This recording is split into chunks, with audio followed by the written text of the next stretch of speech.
आपने कहा कि किसी मजहबी किताब में डायनासोर का जिक्र नहीं है। अफसोस कि आज तक किसी मैथमेटिक्स के किताब में मुझे डायनासोर का जिक्र नहीं मिला। रिलीजियन साइंस को रोकता है? नहीं रोकता। अगर रोकता है तो गलत करता है। रिलीजियन साइंटिज्म को रोकता है, जिसमें हमारे जावेद साहब मुब्तला हैं। ये दावा तो मजहबी लोग करते हैं कि खुदा है। मैं क्यों साबित करूं कि नहीं है? जब तक आप मुझे कन्विंस नहीं कर देंगे मैं नहीं मानूंगा। वक्त भी नहीं था, कुछ भी नहीं था। कैसे नहीं था? खुदा था। एक एग्जिस्टेंस तो था ना खुदा का। तो जब खुदा था तो वक्त भी होगा। आपने कहा कि भाई सवाल करने से मजहब रोकता है, लेकिन सवाल सिर्फ खुदा से नहीं होगा, आपसे भी होगा। सवाल एथिज्म से भी होगा। सवाल सिर्फ मजहब से नहीं होगा, सबसे होगा। अब ये हम सोचें कि बहरहाल ये वजूद जो है मजहब और ये बिलीफ इन गॉड इंसान को बेहतर बना देता है। तो एक काम कीजिए, हिंदुस्तान वर्ल्ड का नक्शा लीजिए और मार्क कीजिए कि रिलीजन कहाँ कहाँ जाता है। रख दीजिए नक्शा अलग। अब दूसरा नक्शा कि कहाँ कहाँ नाइंसाफ़ी, रिप्रेशन, औरतों के हुकूक की पामाली, जुल्म, डिक्टेटरशिप कहाँ है। नक्शा एक ही होगा। हजरत, मैंने ये होमवर्क किया था और मैंने मिडिल ईस्ट का एक नक्शा लिया और यूरोप का एक नक्शा लिया। तो पता चला कि सबसे ज़्यादा रेप केसेस जो हैं वहाँ पर है। ये दुनिया चल कैसे रही है और इस दुनिया का हाल क्या है?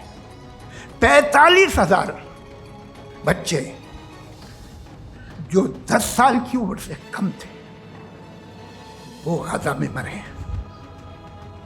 भूख से काला हांडी में बच्चे मरते हैं और डिप्थीरिया से मरते हैं। इसलिए आप दुआएं मांगते हैं हमारी, ये काम कर दे वो कर दे, तो इसका मतलब डे टू डे लाइफ में वो इंटरफेयर करता है और ये देख रहा है वो। मैं तर्कों की श्रृंखला में राउंड 2 के लिए मुफ्ती साहब को आमंत्रित कर रहा हूं। आपके पास एक बार फिर से 7 मिनट का वक्त है। शुक्रिया। जनाब जावेद अख्तर साहब कई मर्तबा दोहरा रहे हैं कि फेथ का मतलब बताइए, फेथ का मतलब बताइए। मैंने बता दिया, फेथ सही भी होता है, गलत भी होता है। और आज हम फेथ पे बात नहीं कर रहे, हम ट्रुथ और डज गॉड एग्जिस्ट पे बात कर रहे हैं। क्या डज गॉड एग्जिस्ट, ये ट्रुथ यानी गॉड है या नहीं है, इसमें से दोनों ट्रुथ क्या है। अब आप उसे फेथ कह लें, बिलीफ कह लें, नॉट माई बिजनेस। उसके बाद आपने कहा कि भाई सवाल करने से मजहब रोकता है। मैं कहता हूं जो रोकता है वो रोकता होगा, मैं नहीं रोकता। बल्कि सवाल करें, सवाल करना चाहिए। सवाल कर करके तो हम आगे बढ़ते हैं, तरक्की करते हैं, और इसीलिए मैं आज यहां पे आया हूं। लेकिन सवाल सिर्फ खुदा से नहीं होगा, आपसे भी होगा। सवाल एथिज्म से भी होगा। सवाल सिर्फ मजहब से नहीं होगा, सबसे होगा। और आज मैं सवाल करूंगा और उम्मीद है कि आप जवाब देंगे। अभी तक आपने वैसे कॉन्टिंजेंसी आर्गुमेंट का कोई जवाब नहीं दिया। चलें, आपने कहा यूनिवर्स के बारे में इटर्नल क्यों नहीं बोल देते। ये चूंकि लॉजिकली पॉसिबल ही नहीं है कि यूनिवर्स इटर्नल हो। यूनिवर्स एक कॉन्टिंजेंट चीज है जो टाइम एंड स्पेस के पाबंद है, टाइम एंड स्पेस से बाउंड है। जो टाइम एंड स्पेस से बाउंड होगा वो कॉन्टिंजेंट होगा। जो कॉन्टिंजेंट होगा वो उसकी बिगिनिंग हुई होगी, जिसकी बिगिनिंग हुई होगी वो इटर्नल नहीं हो सकता। ये तो कॉमन सी बात है। आपने कहा कि किसी मजहबी किताब में डायनासोर का जिक्र नहीं है। अफसोस कि आज तक किसी मैथमेटिक्स के किताब में मुझे डायनासोर का जिक्र नहीं मिला। तो इसका मतलब मैथमेटिक्स की किताब बेकार है? नहीं, उसका वो टॉपिक नहीं है। रेवलेशन का और मजहबी किताबों का टॉपिक ये नहीं है कि आपको आके बताए साइकिल कैसे बनाते हैं, या आकर ये बताएं कि जो है डायनासोर कब था। वो तो मोरालिटी सिखाने आया है, गॉड के बारे में बताने आया, नॉन फिजिकल रियलिटी की हकीकत को सिखाने के लिए आया। रिलीजियन साइंस को रोकता है? नहीं रोकता। अगर रोकता है तो गलत करता है। रिलीजियन साइंटिज्म को रोकता है, जिसमें हमारे जावेद साहब मुब्तला हैं। साइंस और साइंटिज्म में फर्क है। साइंटिज्म यह है कि आप समझें कि साइंस और साइंटिफिक मेथोडोलॉजी ये नॉलेज को हासिल करने का वाहिद सोर्स ऑफ नॉलेज है। यह है साइंटिज्म। हम इसे रिजेक्ट करते हैं। हम साइंस को तो तरक्की करते हैं। भाई आप हमारी पूरी तारीख कर लें, पढ़ लें तो आपको पता चल जाएगा। बहरहाल ये अलग टॉपिक है। उसके बाद इन्होंने एक लफ्ज कहा, वेटिकन ने फतवा दिया। वेटिकन का फतवे से कोई ताल्लुक नहीं है, दोनों कॉन्ट्राडिक्टरी अल्फाज हैं। उसके बाद उन्होंने कहा कि भाई हमें नहीं मालूम। अगर नहीं मालूम तो क्लियरली कह देना कि नहीं मालूम है, इसमें क्या हर्ज है। तो वही तो मैं कह रहा हूं ना कि आप कह दें कि नहीं मालूम, लेकिन क्लेम क्यों कर रहे हैं कि गॉड एग्जिस्ट नहीं कर रहा है। आप कह दें नहीं मालूम है, हो सकता है हो सकता ना हो, लेकिन आप क्लेम कर रहे हैं। The moment you say God does not exist, this is a claim, and now the burden of proof is upon you to, जैसे हमारे ऊपर है। और क्यों है मैं बताता हूं, क्यों है ये भी मैं बताता हूं। फिलोसॉफिकली जो क्लेम होता है ना, सिर्फ ये नहीं होता कि इंसान कहे पॉजिटिव क्लेम करे और नेगेटिव क्लेम करे तो बर्डन ऑफ प्रूफ नहीं है। आप मिसाल के तौर पे मैं कहूं कि फुला उस कमरे में कोई नहीं है, मैंने एक नॉलेज का क्लेम किया है। उस कमरे में कोई नहीं है, मैंने एक नॉलेज का क्लेम किया। या तो मैं कहूं मुझे नहीं पता, हो भी सकता है नहीं भी हो सकता है, this is not a claim. लेकिन जब मैं कह रहा हूं कि वहां कोई नहीं है या मैं कह रहा हूं वहां कोई है, दोनों क्लेम है और दोनों के ऊपर बर्डन ऑफ प्रूफ है। हमारे ऊपर भी बर्डन ऑफ प्रूफ है, मैंने कंटिंजेंसी आर्ग्यूमेंट दिया, इसे तोड़कर दिखाइए। आखिरी चीज, इन्होंने कहा कि खुदा दुनिया बनाने से पहले 150 साल पहले या करोड़ों साल पहले क्या कर रहा था। अरे हजरत, चलें बहरहाल मैं जवाब दे देता हूं, आप हमारे रिस्पेक्टेड पर्सनैलिटी हैं, अगर आप नहीं होते तो मैं ऐसे एंटरटेन ही नहीं करता। टाइम, ये 100 साल पहले या 100 साल बाद, पहले बाद में अभी, ये वो अल्फाज हैं जिनका ताल्लुक टाइम से है। टाइम शुरू ही हुआ है यूनिवर्स की बिगिनिंग के बाद, तो उसके पहले खुदा क्या कर रहा था, सवाल इलॉजिकल है, ये फेलेसी है। यानी आप ये कह रहे हैं कि यूनिवर्स के बनने से पहले खुदा क्या कर रहा था, टाइम के बनने से पहले, पहले का ताल्लुक टाइम से, टाइम उस वक्त था ही नहीं, तो ये सवाल ही इनवैलिड है खुदा के ताल्लुक से। दूसरी चीज, आर्ग्यूमेंट ऑफ कंटिंजेंसी जो मैंने आपके सामने पेश की है, आपने बार बार ये प्रूफ किया और ये कह रहे हैं कि गॉड ऑफ गैप्स। देखिए पहले नहीं मालूम था, साइंस ने कर दिया। सिंपल्स की मिसाल से मैं समझा देता हूं। जिस गैप्स की आप बात कर रहे हैं ना, साइंस उन गैप्स को जिन चीज के जरिए भी प्रूव करेगा वो कॉन्टिंजेंट ही होगा, अब चाहे वो फोर्स हो, मैटर हो या एनर्जी हो। लिहाजा सवाल हमारा उस वक्त भी वैलिड होगा जब तक कि आप नेसेसरी बीइंग पे ना आ जाएं, और इन्फिनिट रिग्रेस पॉसिबल नहीं है of causes in practical world, तो जाहिर है कहीं रुकना पड़ेगा, जहां रुकेंगे वही खुदा है। दूसरी चीज, आपने ये कहा, क्या कह रहा था मैं, किस पॉइंट को? What? Oh no, after that, just now. हाँ, जहां रुकेंगे वही खुदा है। बहरहाल, तो टाइम का जिक्र हो गया, गॉड ऑफ गैप, सॉरी, या इसकी एक मिसाल आप ले लें। एक कार है, एक साहब ने देखा कि भाई कार जो है उसके व्हील्स कितने अच्छे लगे हुए हैं, सही जगह पे, स्टीयरिंग जो है कितने अच्छे जगह पे लगी हुई, और सीट्स कितने वेल डिजाइंड है, कितनी प्रिसाइजली ये कार काम कर रही है, तो जरूर कोई ना कोई इसे क्रिएट किया है, किसी ने क्रिएट किया है। अब जावेद साहब आए और कहे अरे जनाब बोनेट खोलिए, इसमें इंजन है, इंजन इस कार को चला रहा है, hence prove no one has created the car. This is illogical, this is irrational. आपने इंजन के जरिए उस गैप को तो साबित किया, लेकिन क्या उससे कार की जो क्रिएशन है और उसका जो क्रिएटर है ये इम्पॉसिबल हो जाए, ऐसा पॉसिबल है? उसका सवाल खत्म हो जाए, ऐसा पॉसिबल है? नहीं। आपने गैप्स को फिल करके, कॉन्टिंजेंट चीजों से गैप्स को फिल करके हमारे ऑब्जर्वेशन को और ब्रॉड कर दिया। अब हमें और पता चल गया कि ये जो कार है इसका सिस्टम कितना ज्यादा कॉम्प्लेक्स है। पहले कम समझते थे, अब कॉम्प्लेक्सिटी और ज्यादा वाजे हो गई। अब हमें समझ में आ रहा है कि हमारी सर्टेनिटी और बढ़ गई कि जरूर इस कार को किसी ना किसी ने बनाया। यही मामला यूनिवर्स का है। साइंस हमेशा फिजिकल वर्ल्ड की चीजों को ही फिल करती जाएगी और फिजिकल चीजों से ही करती जाएगी, चूंकि एम्पेरिकल एविडेंस का ताल्लुक फिजिकल वर्ल्ड से है। आप साइंस के जरिए मेटाफिजिकल रियलिटी को कभी साबित नहीं कर सकते। ये रॉन्ग टूल का इस्तेमाल करना है। ये वही काम है कि आप मेटल डिटेक्टर से प्लास्टिक डिटेक्टर करने चलें, जो कि जाहिर है सही नहीं है। Thank you.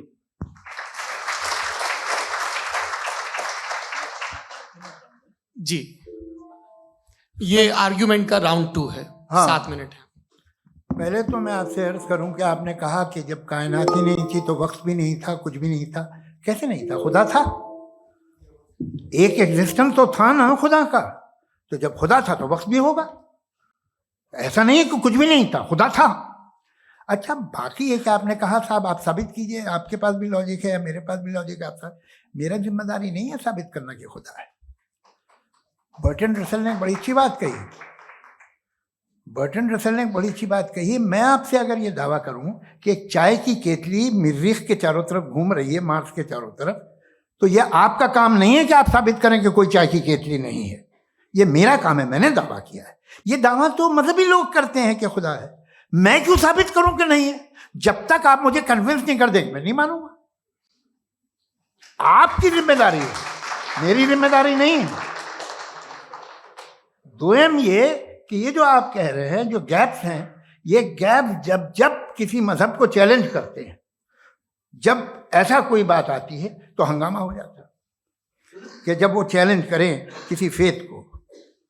ये तमाम साइंस जो है इसे मुख्तलिफ जगहों पे मुख्तलिफ वक्तों में मजहब ने रोकने की कोशिश की है। ये किताब है religion and science Bertrand Russell की, पढ़िएगा, अच्छी लगेगी आपको। तारीख ही है साइंस, मजहब की साइंस से उसका यही रिश्ता है। अच्छा, अब ये हम सोचें कि बहरहाल ये वजूद जो है मजहब और ये बिलीव इन गॉड इंसान को बेहतर बना देता है, तो एक काम कीजिए, हिंदुस्तान वर्ल्ड का नक्शा लीजिए और मार्क कीजिए कि रिलीजन कहाँ कहाँ ज़्यादा है, कहाँ कहाँ, चाहे वो लैटिन अमेरिका हो या मिडल ईस्ट हो या फार ईस्ट हो या हिंदुस्तान के वो इलाके जहाँ मजहबियत ज़्यादा है। रख दीजिए नक्शा अलग। अब दूसरा नक्शा कि कहाँ कहाँ नाइंसाफ़ी, रिप्रेशन, औरतों के हुकूक की पामाली, जुल्म, डिक्टेटरशिप कहाँ है, नक्शा एक ही होगा। तो आप मुझे बताएं कि जो इसका तरकीब इस्तेमाल क्या है, खुदा का तरकीब इस्तेमाल तो बताइए। आप छोटी सी दवा सड़क पे बेचते हैं, उसकी भी तरकीब इस्तेमाल बताते हैं। इसके इस्तेमाल से तो फायदा नहीं हुआ किसी को। जो सारे के सारे खराब मुल्क हैं, खराब समाज है, वो सारे जुल्म खुदा के नाम पे करते हैं। वो गलत करते हैं, सही करते हैं, मुझे क्या लेना देना उससे।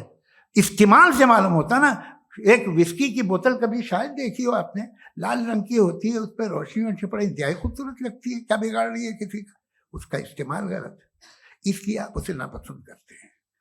इसका इस्तेमाल गलत है, इस तसव्वुर का इस्तेमाल ही गलत है और हमेशा से गलत हुआ है। आप देख लीजिए, इंसानी तारीख देख लीजिए, आज देख लीजिए, हिंदुस्तान देखिए, दुनिया देख लीजिए, क्या हो रहा है। इसे कैसे इस्तेमाल कर रहे हैं फेथ वाले लोग? क्या फेयर हैं, जस्ट हैं, जो अपने खुदाओं पे यकीन रखते हैं? वो किस तरह के लोग? वो लोगों को इंसाफ देते हैं, वो बेहतर इंसान बने। तो इस दवा का फ़ायदा क्या है? चलो बहुत फ़ायदा हो रहा तो मैं इस्तेमाल कर लूँगा, मुझे तो इस दवा का कोई फ़ायदा दिखता ही नहीं। मुझे तो ऐसा लगता, मैं एक और बात बताऊं, अगर कोई आदमी मजहबी है और अच्छा आदमी है तो मैं उसकी बहुत इज्जत करता हूँ, इसलिए कि मेरा ख्याल है मजहबी आदमी का अच्छा होना मुझसे अच्छा होने से ज़्यादा मुश्किल है। भाई हर चीज़ की एक लिमिट है। आप इतना भाग सकते हैं, इतना नहीं भाग सकते, इतना वजन उठा सकते हैं, इतना नहीं उठा सकते, इतना दूर देख सकते हैं, इतना दूर नहीं देख सकते। उसी तरह कॉमन सेंस कहता है कि आप में नेकी का भी एक कोटा होगा। अब आप अगर सुबह जाते हैं अपनी इबादत गाह और इबादत करते हैं, तो बाहर निकलते हैं तो आप तो यही महसूस करते हैं कि आपने एक बहुत अच्छा काम किया, आपकी नेकी का एक बहुत बड़ा कोटा खर्च हो गया जिससे किसी का कोई फायदा नहीं।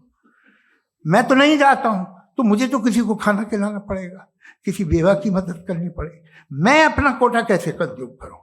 आप अपना कोटा, सारे मजहबी लोग इंतहाई यूजलेस कामों में यूज करते हैं। उसके बाद भी अगर आप में बच्ची है थोड़ी सी शराफत, तो भाई वाह क्या बात।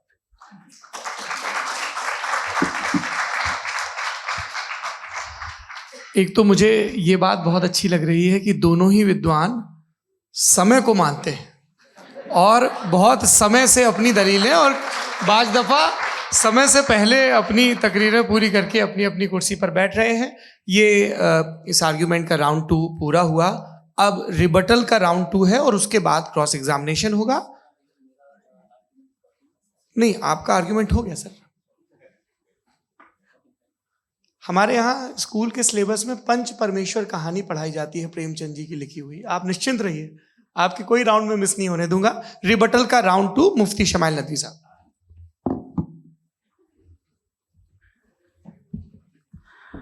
असल में जो हकीकी प्रॉब्लम है, असल प्रॉब्लम है, वो ये है कि जावेद साहब के पास कॉन्सेप्ट ऑफ गॉड क्लियर नहीं है। इन्होंने कहा कि कायनात से पहले खुदा तो था, तब भी तो टाइम होगा। ये टाइम कायनात का हिस्सा है। हम खुदा, उस खुदा को मानते हैं, नेसेसरी बीइंग का टाइमलेस होना जरूरी है, चूंकि वो टाइम का क्रिएटर है। जब उसने टाइम को क्रिएट किया तो वो खुद टाइम पे कैसे होगा? उसने जब स्पेस को क्रिएट किया तो खुद स्पेस में कैसे होगा? अगर वो टाइम एंड स्पेस को पहले से ही उसका पाबंद है तो फिर किस चीज को उसने क्रिएट किया? लिहाजा ये सवाल गलत है कि खुदा था तो टाइम होगा। बिल्कुल नहीं, टाइम के पाबंद हम है, खुदा नहीं है। हम फिजिकल वर्ल्ड से ताल्लुक रखते हैं, वो मेटाफिजिकल रियलिटी है। दूसरी चीज इन्होंने मिसाल दी कि चाय की केतली हवा में घूम रही होगी, और पता नहीं शायद वो बर्टन रसल का उन्होंने हवाला दिया। बहरहाल यही प्रॉब्लम है। प्रॉब्लम यही है कि हम चीजों के दरमियान डिफरेंशिएट नहीं कर पाते। ये जो आपने मिसाल दी ये इमेजिनेशन है, और मैं जो साबित कर रहा हूं वो लॉजिकल नेसेसिटी है। आप इमेजिन करने आए तो कुछ भी करें, जुपिटर में पिंक एलिफेंट होगा, यूनिकॉर्न होगा, करें, उससे कायनात पे क्या फर्क पड़ता है? उससे आप लॉजिकल नेसेसिटी साबित नहीं कर सकते। मैं तो उस प्राइम कॉज की बात कर रहा हूं, उस नेसेसरी बीइंग की बात कर रहा हूं जिसके बगैर इस कायनात का एग्जिस्टेंस मुमकिन नहीं है। दूसरी चीज, मजहब को साइंस चैलेंज करती है वगैरह वगैरह, ये हमारा टॉपिक ही नहीं है। मैं इस पे बात करूंगा तो फिर मेरा वक्त चला जाएगा। मजहब के ऊपर चूंकि हमारी डिस्कशन नहीं है, साइंस को मजहब और बिलखुसूस मैं और हमारा वर्ल्ड व्यू कम अज कम साइंस को पीछे नहीं करता है, साइंटिज्म की मजम्मत करता है। इसकी वजाहत मैंने पहले कर दी। दूसरी चीज इन्होंने कहा वर्ल्ड का नक्शा लीजिए, वर्ल्ड मैप लीजिए, दो अलग अलग जगह की। हजरत मैंने ये होमवर्क किया था, और मैंने मिडिल ईस्ट का एक नक्शा लिया और यूरोप का एक नक्शा लिया। ये मजहबी इलाका और ये लिबरल और एथीस्ट इलाका। मुझे पता चला कि सबसे ज्यादा रेप केसेस जो हैं वहां पर है।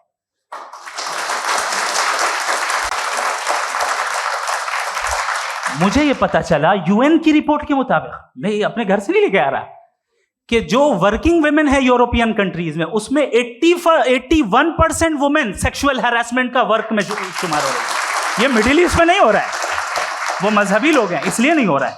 दूसरी चीज, आपने ये कहा कि मजहबी आदमी का अच्छा होना हमारे अच्छे होने से बहुत मुश्किल है, बहुत मुश्किल है। तो इसका मतलब यह है कि गॉड के अलावा आपके पास अच्छे और बुरे का कोई स्टैंडर्ड है।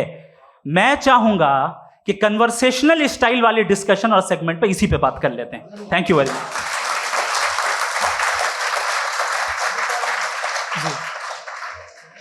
ये रिबटल का राउंड 2 है। आपके पास 5 मिनट का वक्त है, और इसके बाद क्रॉस एग्जामिनेशन शुरू करेंगे। आप चाहें तो जो इन्होंने सवाल पूछे उनके जवाब आप रिबटल में भी दे सकते हैं। जी जी, देखिए, पहले तो ये बात कि ये मिसाल गलत नहीं है, गलत है। इन्होंने पहले ही हमको डिसार्म कर दिया।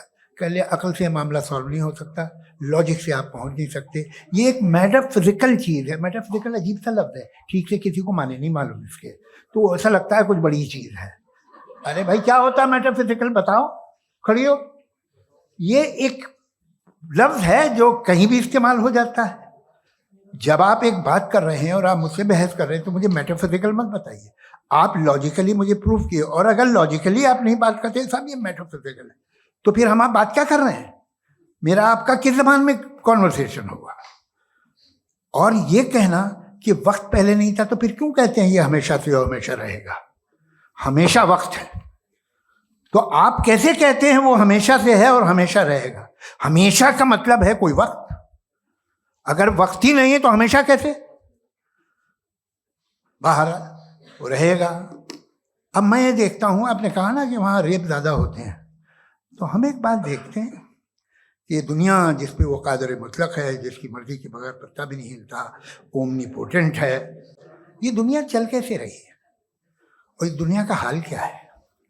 45,000 बच्चे जो 10 साल की उम्र से कम थे वो गाजा में मरे। भूख से काला हांडी में बच्चे मरते हैं और डिप्थेरिया से मरते हैं। डिप्थेरिया अजीब मर्ज है, गले में जाली बनना शुरू होती है, बच्चा नीला हो जाता है, गरीब का बच्चा, इसलिए कि पास इलाज नहीं। ये कादर मुतलक है जो चाहे कर दे, इसलिए आप दुआएं मांगते हैं हमारी, ये काम कर दे वो कर दे, तो इसका मतलब डे टू डे लाइफ में वो इंटरफेयर करता है और ये देख रहा है वो। अगर वो वाकई भी है फॉर डिस्कशन सेक, तो मैं जब दुनिया देखता हूँ तो मेरे दिल में उसके लिए कोई इज्जत नहीं पैदा होती। ये क्या कर रहे हो तुम पूरे ऑल पावरफुल हो, ओमनीपोटेंट हो, ओमनी प्रेजेंट हो। तुम तो वहाँ गाजा में रहे होगे ना, तुम हर जगह हो। तुम देख रहे थे कि बच्चे की कैसे धज्जियाँ उड़ रही, तुम देख रहे थे और तुम चाहते हो मैं तुम्हारी परस्तिश करूंगा, तुम हो भी। अरे यार, इससे अच्छे तो हमारे चीफ प्राइम मिनिस्टर हैं, कुछ तो ख्याल करते हैं। कमाल है, आप किसकी इबादत कर रहे हैं? अगर वो है भी, ये दुनिया नाइंसाफी से, जुल्म से, जबर से, तशद्दुद से भरी हुई है। और आप ये मत कहिएगा कि वो देख रहा है और वो बताएगा एक दिन। अगर वो देख रहा है और इंटरफेयर नहीं करता तो आप दुआ क्यों मांगते? आप कहते हैं मेरा ये काम करा दे, इसके मतलब है वो दखल दे सकता है, वो आपको नौकरी दिलवा सकता है, भले दूसरे आदमी को न मिले, मगर आपका काम कर देगा चूंकि आपने दुआ मांगी है। तो जब वो आपको नौकरी दिला सकता है, लड़की की शादी कर सकता है, बेटे को ग्रीन कार्ड दिलवा सकता है, तो कम से कम ये जो मर रहे हैं बच्चे, इनको रोक दे, कुछ तो करे। मुझे तो दुनिया में, इस दुनिया का कोई मालिक है, इसका ओमनीपोटेंट कोई रूलर है, और ये दुनिया ऐसी चल रही है। मैं तो चाहूंगा कि भाई ना हो, अगर हो तो बड़ी शर्मिंदगी की बात है। शुक्रिया।